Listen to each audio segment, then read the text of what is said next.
A physician and minister discovered precious little peace during the Lincoln County War.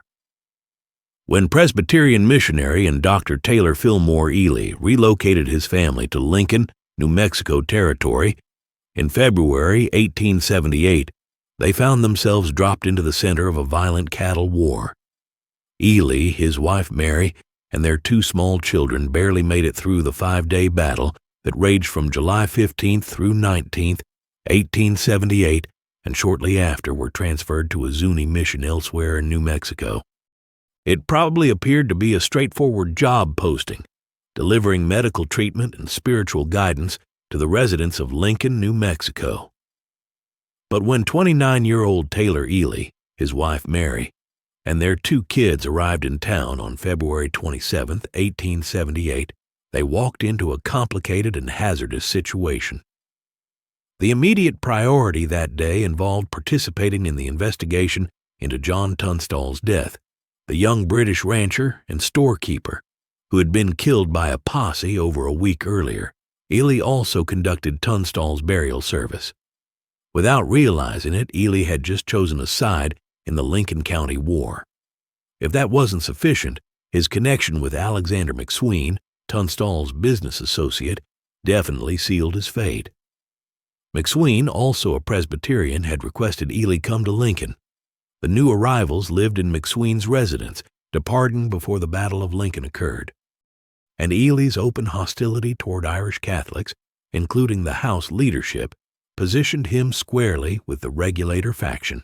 Some of his additional actions created further problems. When Billy the Kid and others killed Lincoln County Sheriff William Brady and Deputy George Hindman on April 1st, 1878, Ely watched the incident from the opposite side of the street. He did not rush to help the 2 lawmen, but he did treat the bullet injury of Jim French, one of the Regulator shooters. And when Ely was questioned about the attackers, he claimed he couldn't recognize them, which was false. 3 days afterward, Ely treated John Middleton, George Coe, and Doc Scurlock after those Regulators got wounded by Andrew Roberts, known as Buckshot, during the shootout at Blazer's Mill. Because of this, house gunmen regularly made threats against Ely's life, and he exercised caution when traveling through town. Still, men from both sides wanted his healing abilities, both medical and religious, since he was the sole physician and sole clergyman in town. And neighborhood children filled the school he and his wife Mary operated.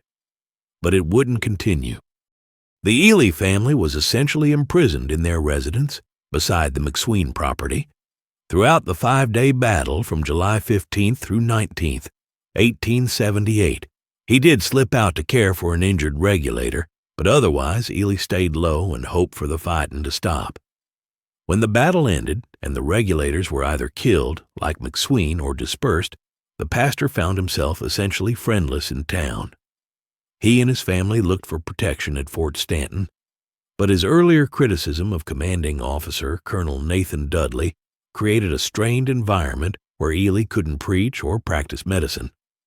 He was quickly reassigned to a missionary role with the Zuni people of western New Mexico, but the native people had no interest in conversion. So Ely and his family returned east to his home state of Pennsylvania in 1881. He became a small-town physician and the creator and seller of a product called Dr. T.F. Ely's Baby Powder. The good doctor left behind journals and documents about his time in Lincoln County, but not many pleasant recollections.